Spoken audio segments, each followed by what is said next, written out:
Okay बेटा, हम chapter read out कर रहे थे determinant of political participation and the types of political representation कि कौन सी बातें हैं जिसके कारण हम पॉलिटिकल में पार्टिसिपेशन करने में प्रेरित होते हैं, कि कौन कौन सी चीज़ें हैं या विचारधारा है या कौन से फैक्ट्स है जिसके कारण हम पार्टिसिपेशन करते हैं, और कितने टाइप्स की जो पॉलिटिकल रिप्रेजेंटेशन होती है। तो जहाँ क्वेश्चन आ रहा है कि write down any 4 determinants of political participation, तो होने को तो बहुत सारे पॉइंट्स हो सकते हैं, 15-20 पॉइंट बन सकते हैं, लेकिन हम जहाँ पर 4 पॉइंट डिस्कस कर सकते हैं। आपको और भी चीज़ें लगती होगी प्रेरित वगैरह, कि जैसे पैसा है वो भी प्रेरित करता है, या कई लोगों को होता है कि मैं फेमस हो जाऊंगा पॉलिटिकल में पार्टिसिपेशन करके, तब भी ये चीज़ें होती है। तो आप लिख सकते हो, चीज़ें ये हो सकती है लॉजिक हो उसमें, ठीक है।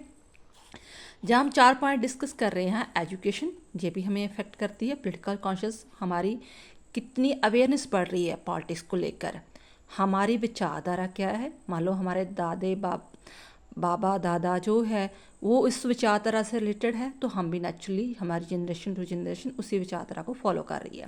कांग्रेस को कर रही है, बीजेपी को कर रही है, कम्युनिस्ट को कर रही है, इट्स डिपेंड्स अपॉन जो करिस्मेटिक लीडर हो सकता है, कोई लीडरशिप की क्वालिटी जहाँ उसका करैक्टर जो उसके काम हमें इतना लुभा रहे हैं, हम कोई विचारधारा को नहीं मान रहे, हमें वो पर्सनैलिटी अच्छी लगती है, इसके कारण हम उस पॉलिटिकल पार्टी से जुड़े हैं। चलो डिस्कस करते हैं। फर्स्ट है education. Education is the important factor which influence political participation. बहुत ज़्यादा महत्वपूर्ण पार्ट है जिसके कारण जो पॉलिटिकल पार्टिसिपेशन में हम करते हैं उससे प्रभावित होते हैं। इन्फ्लुएंस होता है प्रभावित होना।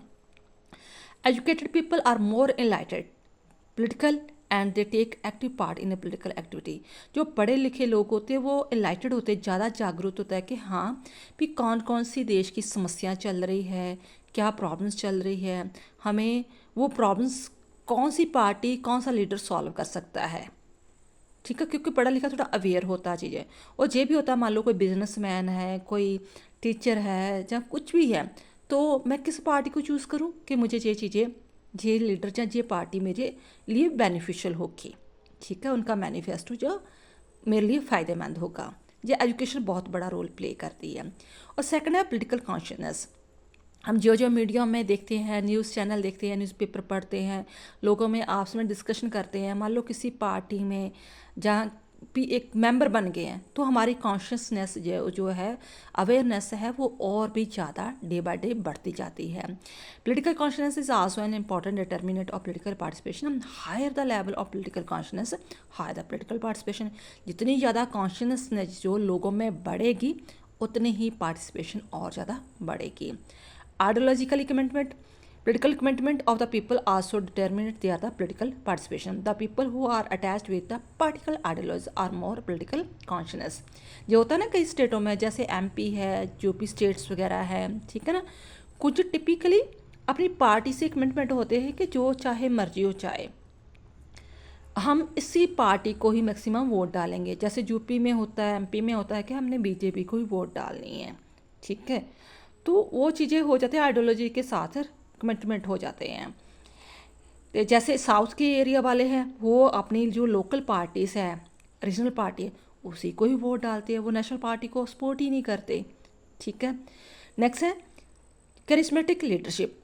जैसे अरविंद केजरीवाल हैं, उसकी पर्सनालिटी से लोग आकर्षित हो जाते हैं, या राहुल गांधी से आकर्षित हो जाते हैं। Charismatic leadership also attract the people towards the political activity and people follow their charismatic leadership. तो आप और भी बहुत सारे पॉइंट्स लिख सकते हो, बट काउंट में ये बार बार कहती हूँ कि वो लॉजिकल हो, ये नहीं ज़्यादा गप्पे ही लगा देनी है, कि वाकई ही वो चीज़ें में लॉजिक वगैरह हो और पॉलिटिक्स में रिलेटेड हो। थैंक्स बेटा।